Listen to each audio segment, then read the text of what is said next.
नमस्कार, मैं रवीश कुमार। दिल्ली हाईकोर्ट में आज अरविंद केजरीवाल को जमानत नहीं मिली, लेकिन उनकी जमानत याचिका पर बहस के दौरान वकील अभिषेक मनु सिंघवी ने जिस तरह से दलीलें रखी हैं, आज उन्हें हार में भी जीत का नायक बना देती है। उन दलीलों के बीच आप ईडी को मिले असीमित अधिकारों और उसके जरिए किए जाने वाले अतिक्रमण को साफ साफ देख सकते हैं। हम आज के वीडियो में सिंघवी की दलीलों और कोर्ट के जवाब पर विस्तार से बात करेंगे, लेकिन आप इस वीडियो को पूरा देखिएगा। हाईकोर्ट ने ईडी को केजरीवाल की याचिका पर जवाब देने के लिए 2 अप्रैल तक का समय दे दिया है। इस पर सुनवाई अब 3 अप्रैल को होगी। सिंघवी चाहते थे ईडी की हिरासत से रिहाई की याचिका पर आज ही सुनवाई हो और फैसला हो। ईडी को जवाब देने की जरूरत नहीं, मगर अदालत ने अपना फैसला सुना दिया है। आज केजरीवाल को राहत नहीं मिली। इतनी तेजी से घटनाक्रम बदले जा रहे हैं कि 10 साल के हिसाब को छोड़कर सब इधर उधर देखने लग जा रहे हैं। जैसे तेज आंधी चल रही हो, कहीं टिन के छत उड़ रहे हैं तो कहीं पेड़ उखड़ रहे हैं। सिंघवी की दलीलों पर आने से पहले कुछ तस्वीरों को फटाफट देख लेते हैं कि केजरीवाल की गिरफ्तारी को लेकर आज क्या क्या हुआ। आम आदमी पार्टी ने सड़कों को धांग दिया है। कोरोना के समय प्रधानमंत्री मोदी ने थाली बजाने का आह्वान किया था, लेकिन इसी थाली को सौरभ भारद्वाज ने जनता को बताने के रूपक में बदल दिया कि दिल्ली का मुख्यमंत्री गिरफ्तार है, उसे रिहा किया जाए, जनता को जागना होगा। आम आदमी पार्टी से जुड़े वकीलों ने आज दिल्ली की अदालतों में प्रदर्शन किया और केजरीवाल की गिरफ्तारी के विरोध में नारे लगाए। आज दिल्ली विधानसभा का सत्र बुलाया गया। आम आदमी पार्टी के विधायक पीले रंग की टी-शर्ट पहनकर विधानसभा पहुंच गए। विधानसभा परिसर में मार्च किया और सदन के भीतर भी पीले रंग के लिबास में स्पीकर के आसन के पास केजरीवाल की रिहाई के नारे लगाए गए। ये आम आदमी पार्टी के गोवा प्रभारी दीपक सिंगला की मिठाई की दुकान है। ऐसी जगहों पर छापे मारने वाला कितनी अफसोस से निकलता होगा। मिठाई की दुकान में गया और एक पीस रसगुल्ला भी नहीं खा सका। सबको पता है कि दुकान में सीसीटीवी होता है। हल्ला मच जाएगा कि छापे मारने वाली टीम रसगुल्ला चाप रही थी। कायदे से ईडी की टीम उन कंपनियों के यहां जानी चाहिए जिन्होंने उसी के छापे के बाद बीजेपी को 100 करोड़ रुपए के चंदे दिए। शराब घोटाले में ही अरबिंदो फार्मा के निदेशक शरद चंद्र रेड्डी सरकारी गवाह बनते हैं और अरबिंदो फार्मा बीजेपी को 50 करोड़ रुपए का चंदा देती है। वहां कोई छापेमारी नहीं है, मगर मिठाई की दुकान पर धावा बोल दिया गया है। इन छापों से लग रहा है अब आम आदमी पार्टी की आर्थिक शक्तियों पर भी प्रहार किया जा रहा है। राजनीतिक दलों को ऐसे ही लोगों से चंदा मिलता है। 2 दिन पहले आम आदमी पार्टी के विधायक गुलाब सिंह यादव के घर पर भी छापा पड़ा था और आज आम आदमी पार्टी से उम्मीदवार रहे दीपक सिंगला के घर और दुकान पर ईडी की टीम पहुंच गई।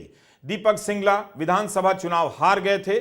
इस समय आम आदमी पार्टी के गोवा के प्रभारी हैं और एमसीडी के सह प्रभारी। इस बीच ईडी ने तृणमूल कांग्रेस की उम्मीदवार और पूर्व सांसद महुआ मोइत्रा को भी हाजिर होने के लिए कहा है। उनके सहयोगी सुहान मुखर्जी से पूछताछ चल रही है और अब महुआ को 28 मार्च को हाजिर होना है। सिंगापुर की कंपनियों के 1800 करोड़ रुपए के कथित विदेशी मुद्रा नियमों के उल्लंघन से जुड़े मामले में जांच चल रही है। उसके संबंध में महुआ मोइत्रा को बुलाया गया है। लग रहा है चुनाव के नतीजे इस बार ईसी नहीं, ईडी के दफ्तर से घोषित होने वाले हैं।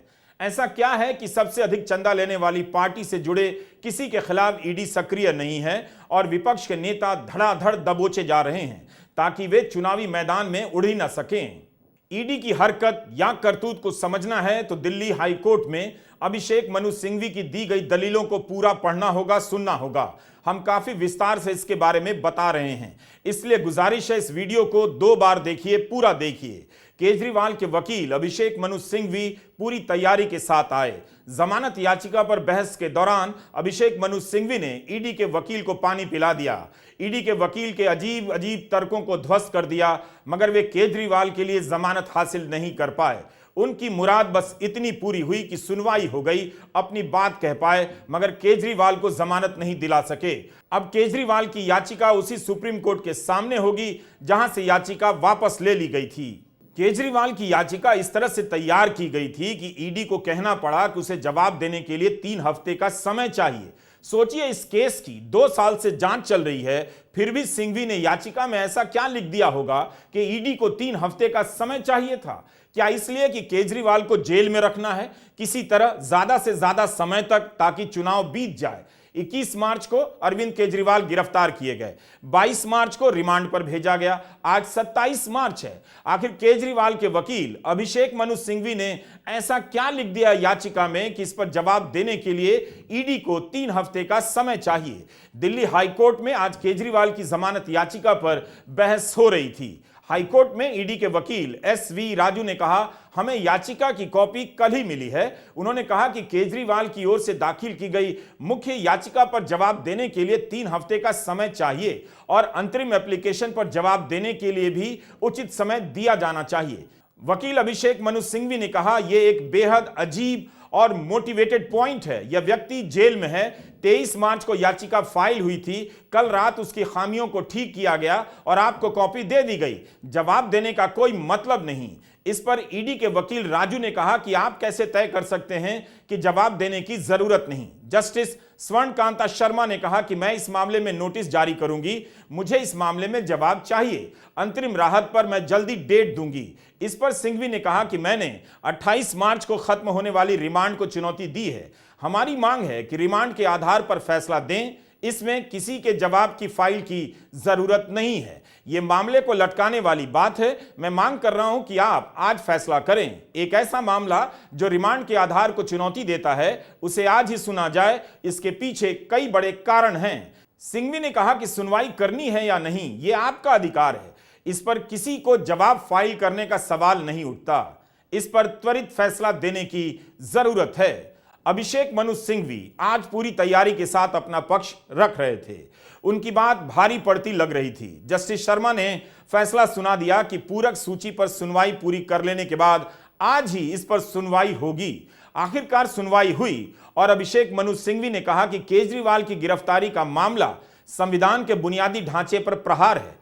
हाईकोर्ट में केजरीवाल की लीगल टीम की ओर से कहा गया कि केजरीवाल की गिरफ्तारी और उनकी रिमांड गैर कानूनी है, इसलिए केजरीवाल को फौरन रिहा किया जाना चाहिए। सिंघवी ने कहा कि कोर्ट को ईडी की इस गैर कानूनी और असंवैधानिक कार्रवाई को निरस्त कर देना चाहिए। ईडी ने जिस तरह से केजरीवाल को गिरफ्तार किया है, उसमें बदले की भावना दिखाई देती है। यह कार्रवाई केजरीवाल के राजनीतिक उत्पीड़न और प्रताड़ना के लिए की गई है। अपनी याचिका में सिंघवी ने दलील दी है कि पीएमएलए के सेक्शन 19 के तहत जो अधिकार मिला है, उसका ईडी ने उल्लंघन किया है। ईडी ने केजरीवाल के मौलिक अधिकारों और मानवाधिकारों का बिना रोक टोक उल्लंघन किया है। सिंघवी की याचिका की कानूनी भाषा कमाल की होती है। उसका त्वरित अनुवाद जरा मुश्किल है, लेकिन उन्होंने केजरीवाल की गिरफ्तारी को मौलिक अधिकार और मानवाधिकार के उल्लंघन से जोड़ दिया। हमने इसके बाद देखा कि पीएमएलए के सेक्शन 19 में क्या लिखा है, जिसके नहीं मानने की बात सिंघवी कोर्ट के सामने कर रहे थे। सेक्शन 19.1 में लिखा है कि अगर केंद्र की सरकार की तरफ से निदेशक, उपनिदेशक, सहायक निदेशक या किसी भी अधिकृत अफसर के अधीन कोई सामग्री है और उसके पास मानने का कारण है, तो उन कारणों को अनिवार्य रूप से लिखित रूप में दर्ज करना होगा। और इस एक्ट के तहत अगर अफसर को कोई भी व्यक्ति दोषी नजर आता है, तो वह उसे गिरफ्तार कर सकता है और जितनी जल्दी हो सके उसे बता देगा कि किस आधार पर गिरफ्तारी हुई है। कई कानूनविदों के मुताबिक सेक्शन 19 की भाषा अस्पष्ट है, मगर ईडी के मामले में जितनी भी सुरक्षा आरोपी को हासिल है, किसी आरोपी को इसी धारा से वो मिलती है। सेक्शन 19 को पढ़कर यही लगता है कि गिरफ्तारी का कारण अनिवार्य रूप से लिखित रूप में दर्ज तो होगा, मगर लिखित रूप में आरोपी को नहीं दिया जाएगा।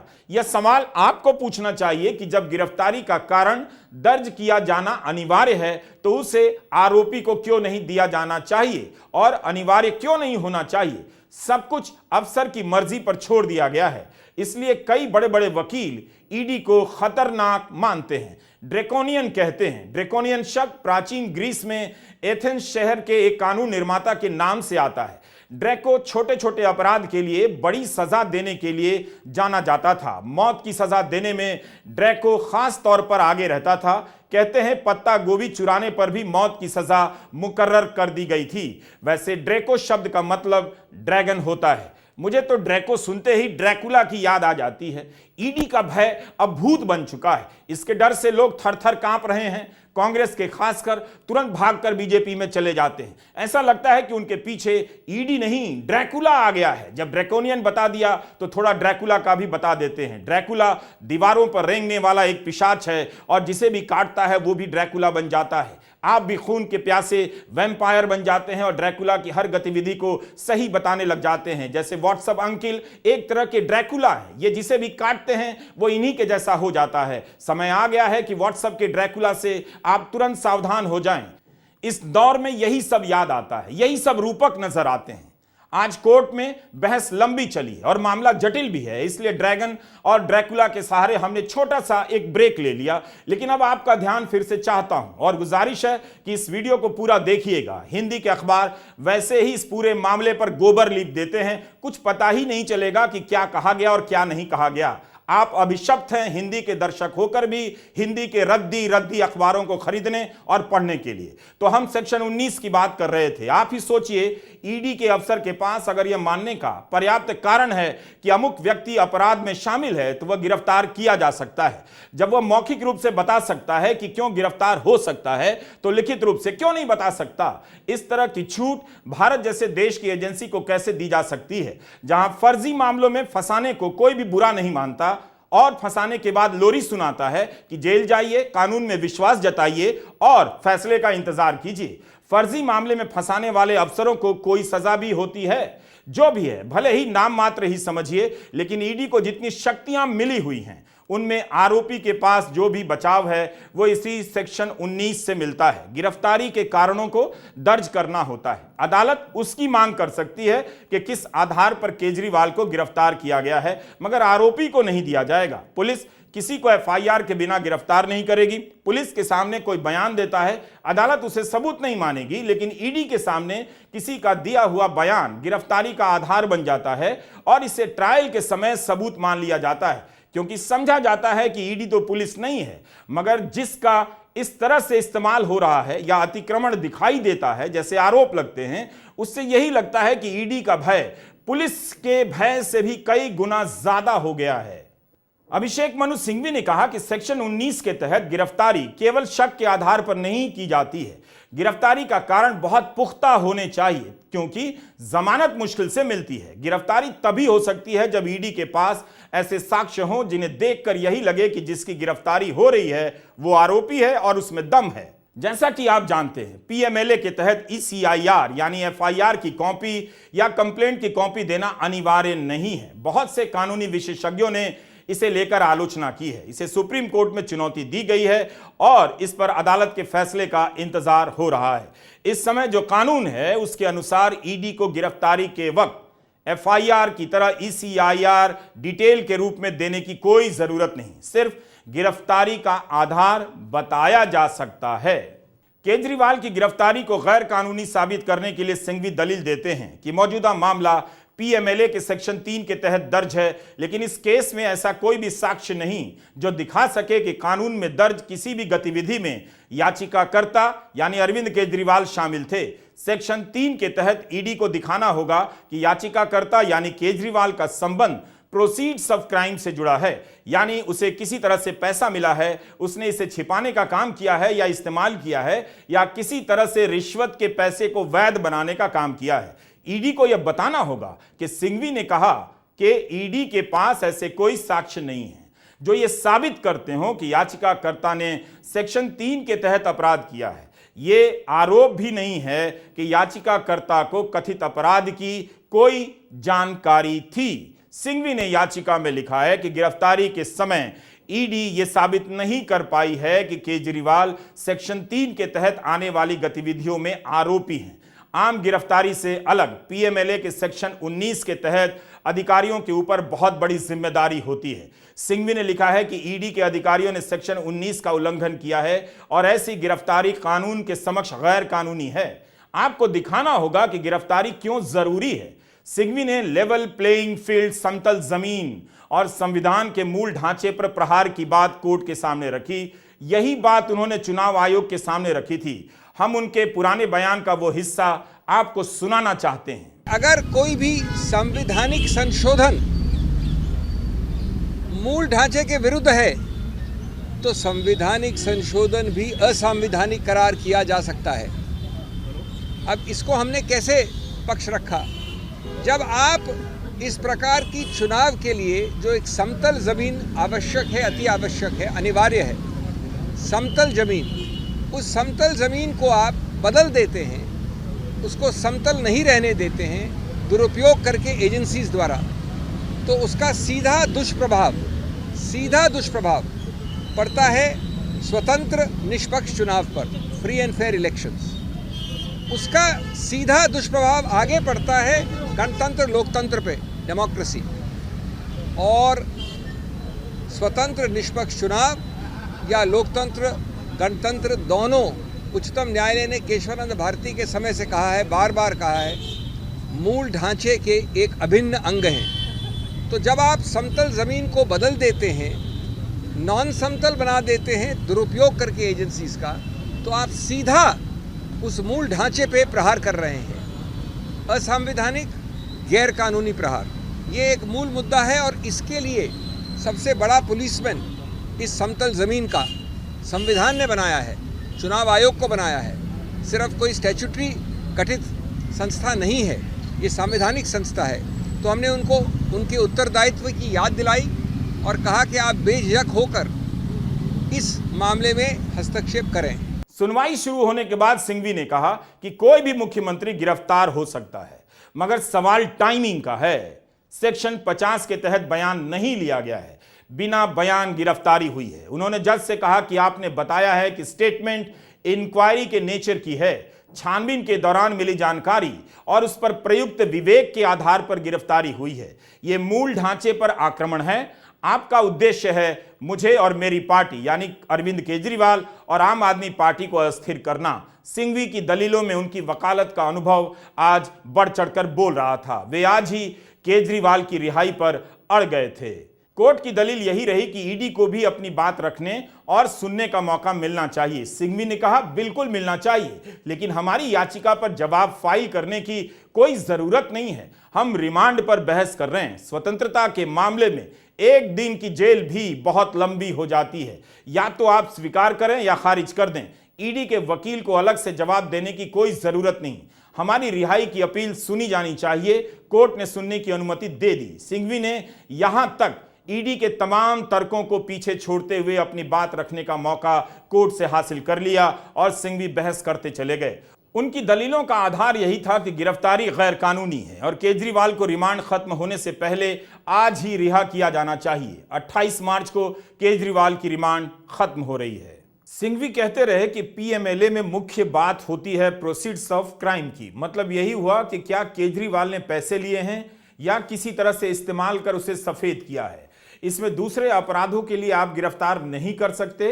काले धन को सफेद करना ही अपराध माना जाता है। यह फर्क समझना होगा। जो आम अपराध है वो पीएमएलए के तहत तभी आएगा जब उससे हासिल पैसा किसी और बिजनेस में लगाकर काले से सफेद किया गया हो। इस केस में गिरफ्तारी के बाद जमानत मुश्किल हो जाती है। इसलिए कुछ तो तय करना होगा कि क्यों गिरफ्तार किया गया है। आपके पास गिरफ्तार करने की शक्ति है, लेकिन इसका मतलब यह नहीं कि किसी को भी गिरफ्तार कर लें या गिरफ्तारी जरूरी ही है। अभिषेक मनु सिंघवी पूछते रहे कि ऐसा क्या है जो बिना गिरफ्तारी के नहीं हो सकता था। जब केस अगस्त 2022 में शुरू हुआ और पहला समन अक्टूबर 2023 में दिया गया, तो मुझे गिरफ्तार करने की क्या जरूरत है? आप सेक्शन 19 की सीमाओं का पालन कैसे कर रहे हैं? सिंघवी ने कहा कि मिस्टर ईडी, अगर आप फरवरी 2024 में केजरीवाल की भूमिका की जांच करना चाहते हैं तो आपको गिरफ्तार करने की जरूरत नहीं है। वो भी उस भूमिका के बारे में जिसका आपको पता नहीं है, जिसके बारे में आप खुद पुष्टि नहीं कर पा रहे। चुनाव के ठीक पहले आप केजरीवाल को गिरफ्तार कर रहे हैं। ऐसा क्या है जो केजरीवाल की गिरफ्तारी के बिना आप नहीं कर सकते थे? क्या आपने कोर्ट को कभी बताया है कि केजरीवाल ने आपको कोई जवाब नहीं दिया? किस बात पर आपको गिरफ्तार करना है? कुछ नहीं है। आप एक दिन अचानक ये नहीं कह सकते कि मैं गिरफ्तार करना चाहता हूं, कि मेरे पास गिरफ्तार करने की शक्ति है, मेरी इच्छा है और इसलिए मैं गिरफ्तार कर रहा हूं। सिंघवी ने कहा कि जब से ईडी एक्टिव हुई है तब से एक शब्द जिसका सबसे ज्यादा दुरुपयोग हुआ है वो है असहयोग। उन्होंने तर्क किया कि क्या यह कहा जा सकता है कि डॉक्टर सिंघवी आप कबूल नहीं कर रहे हैं या खुलासा नहीं कर रहे हैं, इसलिए आप सहयोग नहीं कर रहे हैं और हम आपको गिरफ्तार कर लेंगे। ऐसा करना आर्टिकल 20 और 21 पर सीधा हमला है। उन्होंने कहा कि हिरासत में की गई पूछताछ असहयोग पर ही आधारित होती है। सिंघवी ने बहस के दौरान ईडी के मामलों में अदालतों की उदासीनता पर भी टिप्पणी कर डाली।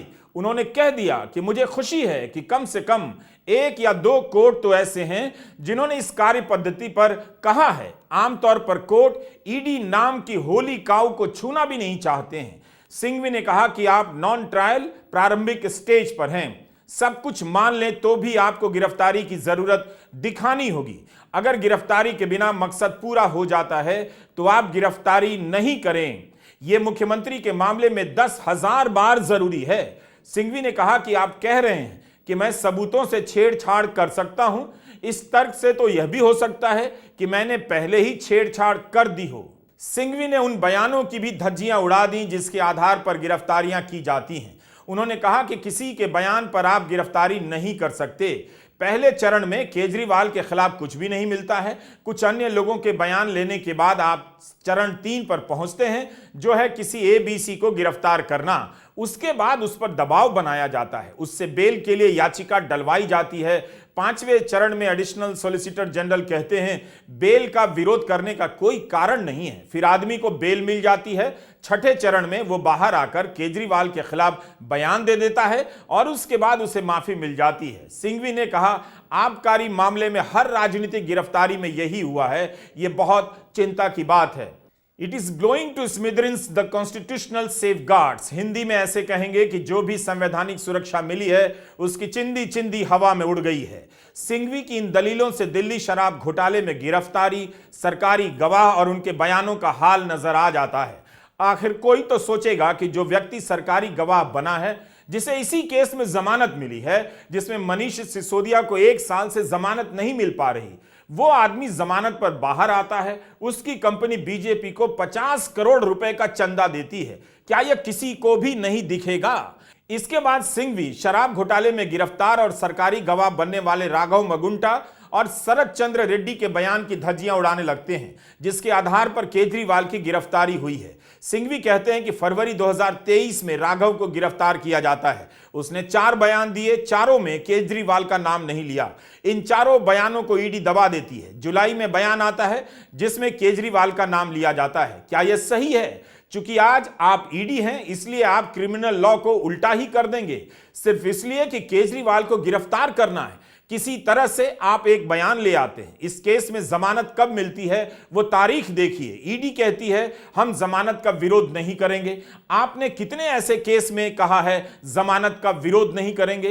अंत में यह आदमी सरकारी गवाह बनता है और बेल मिल जाती है। इसलिए जब हर बात रिकॉर्ड पर है तो जवाब क्या देना है, यह तो हर चरण में साफ साफ दिख रहा है। इन्हें देखने की जरूरत है। अगर मुझे कोर्ट से संरक्षण नहीं मिलेगा तो मैं कहां जाऊंगा? संवैधानिक अधिकार का सबसे बड़ा संरक्षक है आर्टिकल 226। सिंघवी कहते हैं कि राघव मगुंटा को हिरासत में यातना दी गई। बाद में जुलाई 2023 में उनके पिता मगुंटा श्रीनिवासलू रेड्डी ने बयान दिया जिसमें पहली बार केजरीवाल का हाथ होने की बात कही जाती है। इसके बाद बेटे को बेल मिल जाती है। इन बयानों का मतलब ही क्या रह जाता है? सिंघवी शरद चंद्र रेड्डी के बयान पर आ जाते हैं। कहते हैं इस बंदे ने कहा है कि पीठ में दर्द है और बेल मिल गई। पीठ के दर्द से बेल भी मिलती है। इस बेल के बदले में वो सेक्शन 50 के तहत बयान देता है। इन 2 बयानों में भी केजरीवाल के खिलाफ कुछ भी नहीं। अब आते हैं गिरफ्तारी के बाद के बयान पर। रेड्डी गिरफ्तार होता है, 9 बार बयान देता है, मेरे बारे में कुछ नहीं कहता, लेकिन उसके एक भी बयान को 6 शिकायतों में शामिल नहीं किया जाता है।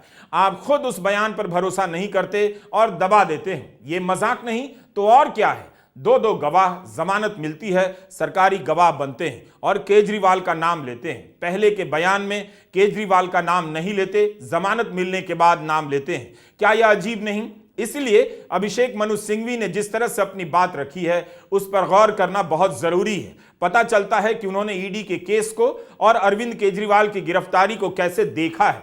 यहां यह भी बताना जरूरी है कि सरकारी गवाह बनने वाले राघव मगुंटा के पिता मगुंटा श्रीनिवासुलु रेड्डी जगन रेड्डी की पार्टी से सांसद हैं। इस समय वे वाईएसआर कांग्रेस छोड़कर टीडीपी में आ गए हैं। आंध्र प्रदेश में टीडीपी और बीजेपी का इस चुनाव में गठबंधन है। सिंघवी कहते हैं कि ईडी ने 110 साल से चली आ रही कानून की रेखाओं को तहस नहस कर दिया है। एक सह आरोपी से कुछ भी बयान निकलवा लेना आसान होता है, इसलिए इन बयानों को खास महत्व नहीं देना चाहिए। जो सरकारी गवाह होता है उस पर भरोसा नहीं किया जा सकता। वो सबसे अविश्वसनीय दोस्त है, और वो दोस्त कैसा जो अविश्वसनीय हो, यह अपने आप में विरोधाभास है। सिंघवी की वकालत आज कोर्ट में बिजली की तरह कौंध रही थी। ईडी के आतंक के बादलों से घिरा भारत का लोकतंत्र दुर्बल नजर आने लगा है। कांग्रेस छोड़कर बीजेपी की तरफ भाग रहे उसके सांसदों और नेताओं से बेहतर पूछ लीजिए, वो लोकतंत्र की झोपड़ी को जलता छोड़कर अपनी जान बचाने में लगे हैं। इसी समय में सिंघवी नाम का एक वकील अपनी दलीलों से उम्मीदों की तरह चमक रहा था। सिंघवी ने एक फैसले का हवाला दिया और कहा कि हमारे इतिहास में जजों ने अच्छे या बुरे कारणों से जयचंद और ट्रोजन हॉर्स जैसे शब्दों का इस्तेमाल किया है। इतिहास ट्रोजन हॉर्स को बहुत क्रूरता से देखता है। ये वो हैं जो दगा करते हैं। उन्होंने ट्रोजन हॉर्स का उदाहरण सरकारी गवाह बने सह अभियुक्तों के लिए दिया।